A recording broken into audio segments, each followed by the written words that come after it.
So I think it's time we get to this top five. So I had really four episodes that I knew were locked in, where like I know I'm going to be ranking this. And then it came down to like what I was ranking at five to be on this list in this upper echelon. And I think I'll just throw out what my number five is, and then I want to hear your thoughts. I have for number five, episode five, Pop.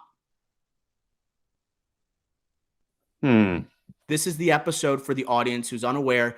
This is where Carmy goes with Claire, deliver the liquor license, and then Carmy goes to a party, comes out of his shell, the first ever party he's gone to, sees a different side of Carmy.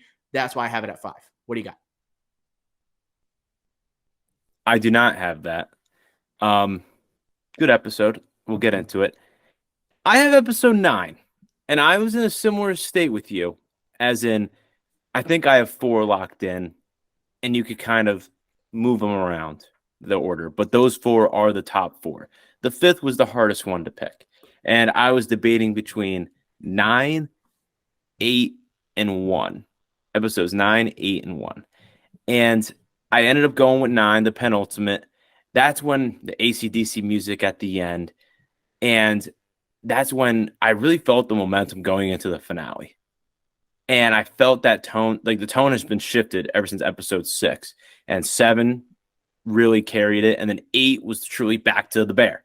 You know, everyone back together. And I think 9 was a great setup for the finale. So I went with 9, but you know, I'm comfortable putting the other 2 in there if I had to make a switch. Okay, so you're not comfortable with 5 though. So I'm gonna dive into 5 in a second, but I want to talk about 9 because I like 9 a lot. That's also what I consider for the 5 spot because it has some really special moments, specifically when Richie makes a speech right before like the opening and has a great cliffhanger at the end. So I don't blame you for having that. But what I also like about episode 5 is my most improved player from this season is Tina.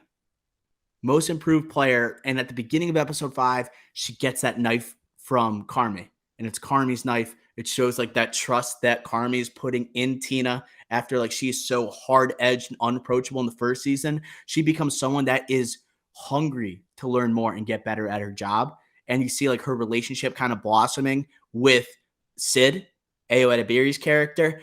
And then also after like she gets complimented, like, oh, great slice chef. And then at the end, she embraces the idea of getting to know the people she's going to school with. And she has that moment where she's truly like feeling herself and she's confident in herself enough where she's going to sing karaoke. And she has that special moment at the end of the episode. And that doesn't even go, that's like literally the periphery of the episode because the soul of it is this party that Carmy and Claire go to. And I also love Claire as a character here. I thought she had good chemistry. She was great opposite of a Jeremy Allen White. Her openness and how loud she is and how unafraid she is compared to the timid, shy Carmy, I thought it worked so goddamn well. And I wanted to see more. This is the most we ever got Claire on screen. And that's why I kind of have it in the top 5 because she's a newcomer to this season that I think was an excellent addition. Claire was good. Claire was a really good character. Kind of a good pairing to go against a Carmy where he's a lot more introverted. And, you know, he's never been to a party before, I guess. He's a 30-something-year-old that's never been to a party. So kind sad. of weird. That kind of like hurt me. I'm like, damn, this guy's so committed to the craft. Yeah, with Pop, episode 5, I don't know. Like, I liked it. It was just more like oh, that's nice. You know, like, oh, like Tina gets her moment, karaoke. You know, she's a great singer. And, oh, like Carmy gets to go to a party. You know, it was just like, that was a nice episode. But episode 9 is like, everything's coming together. You got Sydney's dad questioning, is this the thing? You got the Mikey cannoli, right? The menu finally coming together. Oh, that is an awesome moment. I like that is the moment. And I got emotional with that when he said this is the Michael. I was like, yeah. Whoo, I rewound it. Yeah, like, and it looked amazing. You have Richie finally coming into his own, addressing the staff first and foremost before Carmy, before Sid. And just, you know, just being a stud in the new black suit. And then you have the awkwardness, tension of Marcus and Sid that comes about after Marcus asking her out. You just have a lot of big moments in this episode, the penultimate. And also you get a scene where we actually see cooking by one of the chefs inside the bear. Sydney makes an omelet for Sugar. And I think the scene overall is very good. And we finally got to see some of the creative cooking that we've been waiting to see, like we saw in season 1. Because the kitchen's been closed. Yeah, you're right. The kitchen's been closed. So I think overall, like this just brought moments where, okay, if I had to pick a 5, I had to pick my fifth episode to pick here. I picked 9 over a 1 or 8 or a 5 in your case because it just had bigger moments. Okay.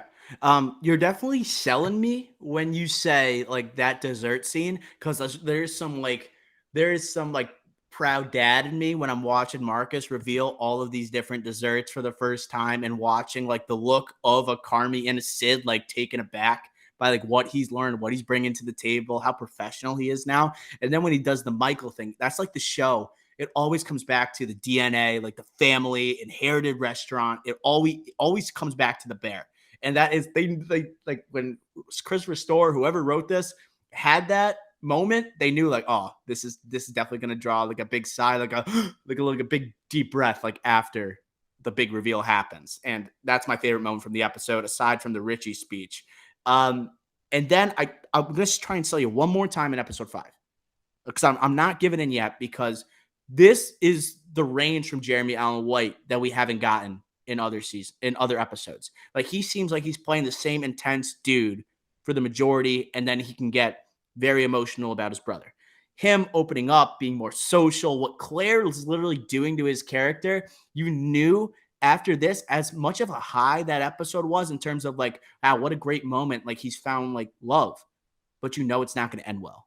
You know this is going to distract him, and you could call it from a mile away. Even when Carmy talks about him having a girlfriend now to, was it Jimmy? Jimmy, that's the guy's name. Yeah, Uncle Jimmy. Yeah, so Uncle Jimmy, when he's like telling me he has a girlfriend, like Jimmy's reaction is like, oh no. Like, yeah, oh no, right. This is like the worst thing possible when you're starting to like really get in your groove and get ready for an opening of a restaurant, and you are the guy everyone looks to. You know it's going to come crashing down after that, but it was nice to have that. You're right, that nice moment in the middle of the season. I'm going to concede. As long as our 4 episodes are going to be for 4, 3, 2, 1. I think they are. I think so too. You win this round. Okay.